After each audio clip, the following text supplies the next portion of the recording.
हिंदुस्तान का मुसलमान सुने कि गरीब नवाज की औलाद के लिए क्या बोल रहे हैं, सिर्फ इसलिए कि मैं उनके साथ सहमत नहीं हूँ। ये ध्यान रखें, मरना उनको भी है, मरना मुझे भी है, कब्र में हिसाब सबको देना है। ये अल्लाह का माल है, इसके खाने वालों को सपोर्ट किया जाएगा या इसके खाने वालों के खिलाफ खड़ा हो जाएगा, ये मुसलमानों को तय करना है।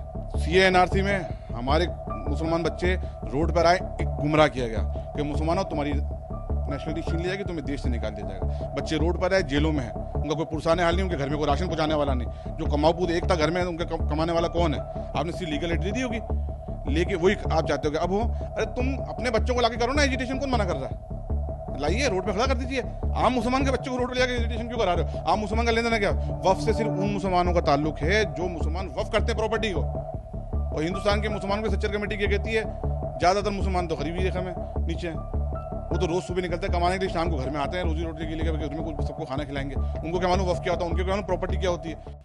जो ये बिल आया है, आप इससे सबसे पहले देश में पहले धर्म गुरु थे जिन्होंने इसको सपोर्ट किया, क्यों सपोर्ट किया? मेरी तो बहुत टाइम से डिमांड थी। मैं तो इसमें चाहता था कि दरगाह बोर्ड भी बनाया जाए।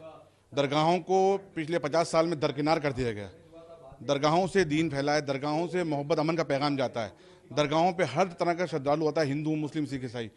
लेकिन दरगाहों के डेवलपमेंट के लिए कई बात नहीं कही है। वक्फ बोर्ड के अंदर दरगाहों से इनकम तो लेता है वक्फ बोर्ड, दरगाहों का डेवलपमेंट क्या करता है?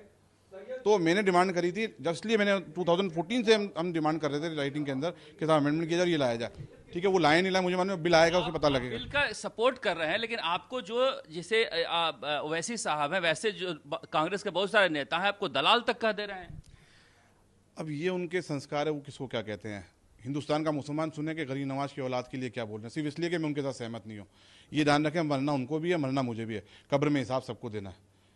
ये अल्लाह का माल है, इसके खाने वालों को सपोर्ट किया जाएगा या इसके खाने वालों के खिलाफ खड़ा हो जाएगा, ये मुसलमानों को तय करना है। तो वो क्यों विरोध कर रहे हैं और आप क्यों सपोर्ट कर रहे हैं, ये कंफ्यूजन तो है। देखिए, हो सकता है उनका पॉलिटिकल विरोध हो, मैं समझ रहा हूँ, हो सकता है किसी सेक्शन से असहमत हूँ, मैं इससे इनकार नहीं कर रहा हूँ। डेमोक्रेसी में होता है, सहमति असहमति होती है, लेकिन और मेरी उनसे सहमति नहीं है तो इसका मतलब मैं दलाल हो गया। मैंने तो कहा साबित करें, मैं उनको नोटिस भी देने वाला हूं। उन्होंने कल एक अल्फाज और बोला था हमारे लिए कि बिल्कुल सरकारी नोट, उन्होंने कहा मेरे लिए जो शब्द इस्तेमाल किया कि मैं सरकारी मुलाजिम हूं और मुझे सरकार 2 करोड़ रुपए तनख्वाह देती है, वो साबित करें दोनों, मैं उनको नोटिस दूंगा दोनों को। वक्फ बिल में ऐसा क्या है जिससे मुसलमान कह रहे हैं कि हमारी संपत्ति छीन जाएगी, इस तरह के डर वो व्यक्त कर रहे हैं? सिर्फ यही वजह थी जो मैं खुल के सामने आया हूँ मीडिया के।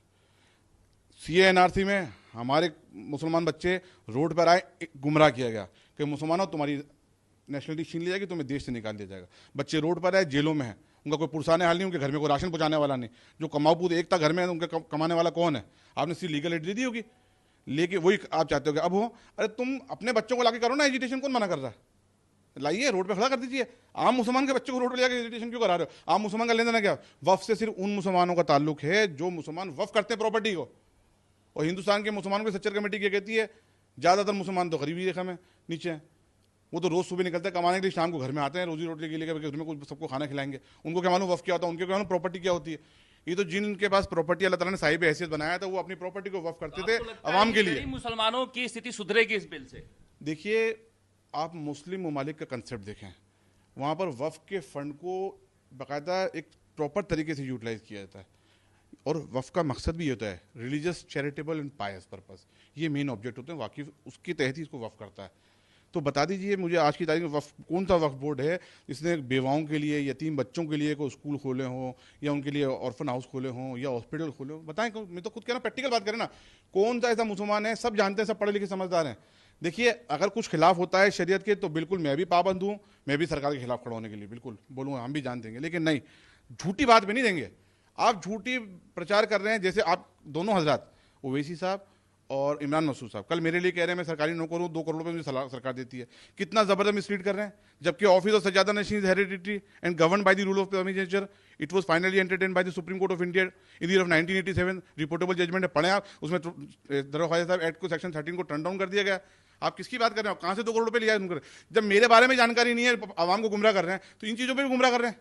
तो मैं तो यही मानूंगा ना, उनको जो उनके चाहने वाले हैं, जो उनको मिसलीड यहाँ से कर रहे हैं, मैसेज दे रहे हैं अजमेर से, गलत आपको जानकारी दे रहे हैं, वो लोग खुद भी इलीगल हैं जो आपको जानकारी दे रहे हैं।